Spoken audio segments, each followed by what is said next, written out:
আজি যেটো অসম জাতীয়তাবাদী যুৱ ছাত্ৰ পৰিষদে যেটো শ্ৰদ্ধাঞ্জলি এবছৰৰ কাৰণ শ্ৰদ্ধাঞ্জলি পাতিলে আমি তেওঁলোকক বহুত ধন্যবাদ জ্ঞাপন কৰিছোঁ আৰু যুৱ ছাত্ৰ পৰিষদে আমাৰ তাত গৈ থাকে খবৰ লৈ থাকে তেওঁলোকে আমাক বহুত হেল্প কৰি আছে যুৱ ছাত্ৰ পৰিষদ হওক বা ছাত্ৰ সন্থাই হওক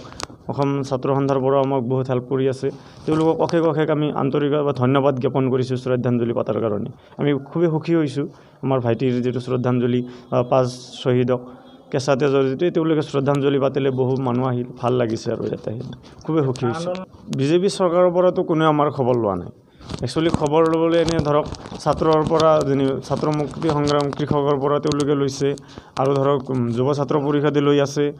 ছাত্ৰ সন্থাই লৈ আছে এনেকৈ মানে ৰাইজৰ পৰাই লৈছে কংগ্ৰেছৰ পৰা লৈছে ইউডিএফৰ পৰা যিখিনি এনে আছে কিন্তু বিজেপি চৰকাৰে আমাৰ কোনো খবৰ লোৱা নাই কোনো সাহায্য প্ৰদান কৰা নাই যুৱ ছাত্ৰ সদে শ্বহীদ দিৱস পালিছে তেওঁলোকক আমি অনেক ধন্যবাদ দিছোঁ আমি আনন্দিত হৈছোঁ।